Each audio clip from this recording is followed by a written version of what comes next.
Hello बच्चों, आइए इस प्रश्न को देखते हैं। नीचे दिए गए डीएनए सूत्र के लिए एमआरएनए में क्षारों का सही अनुक्रम होगा। 5 prime A A T G C C T T A G C 3 prime. तो यहाँ पर हमें बताना है कि इस डीएनए सूत्र के लिए एमआरएनए के क्षारों का सही अनुक्रम क्या होगा। तो यहाँ पर प्रश्न को देखते हुए हमारी मुख्य मुख्य मुख्य अवधारणा होगी कि एम आर एन ए क्या है। तो जो एम आर एन ए होता है यह क्या होता है, इसके बारे में हमें बताना है। तो जो एम आर एन ए होता है इसका निर्माण डीएनए के ट्रांसक्रिप्शन से एम आर एन ए का निर्माण होता है। वह M R N A translation की प्रक्रिया के द्वारा प्रोटीन का निर्माण करते हैं। तो यह प्रक्रिया इस प्रकार से चलती है। तो यहाँ पर प्रश्न ने हमसे पूछा था कि नीचे दिए गए डीएनए सूत्र, तो यहाँ पर हमें डीएनए सूत्र दिया गया है, इसके लिए एमआरएनए में क्षारों का सही अनुक्रम होगा।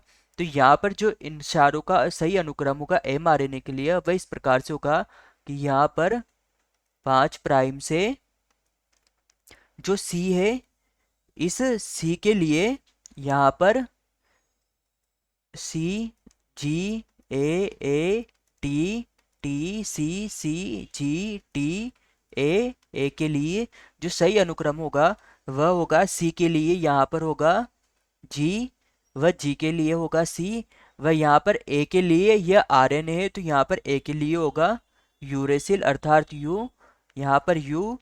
वह टी के लिए यहाँ होगा ए, थाइमिन के लिए ए, फिर ए, तथा साइटोसिन के लिए यहाँ ग्वानिन, वह पुनः जी, वह जी के लिए सी, टी के लिए ए, वह ए के लिए यू, वह यू। यहाँ पर यह होगा 3 प्राइम। तो इस प्रकार से यहाँ पर इनका अनुक्रम उपस्थित होगा। तो हम विकल्प में देखते हैं कि हमारा कौन सा विकल्प सही होगा। तो यहाँ पर 5 से 3 प्राइम के लिए दिया गया था, तो यहाँ पर ये 3 से 5 प्राइम की ओर जाएगा, तो यह हो जाएगा यहाँ पर ए में है 5 प्राइम, तो यह हो जाएगा गलत। बी में पुनः यहाँ 5 प्राइम दे रखा है तो यह भी गलत हो जाएगा।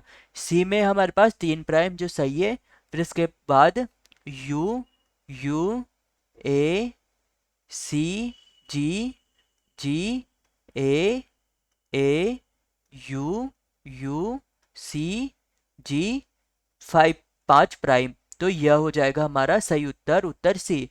यहाँ पर डी है 3 प्राइम जो सही है, इसके बाद ए दिया गया है जो गलत हो जाएगा, तो यह भी गलत हो जाएगा। तो इस प्रकार से हमारा उत्तर होगा उत्तर सी।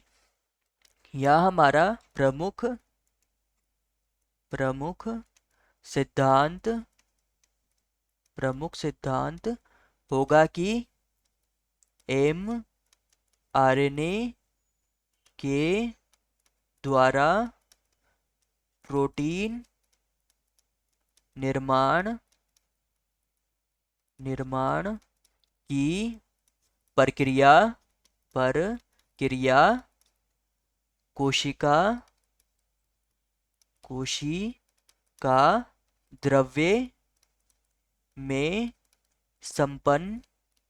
संपन्न होती है। तो आशा है कि आप इसे अच्छी तरह समझ गए होंगे। धन्यवाद।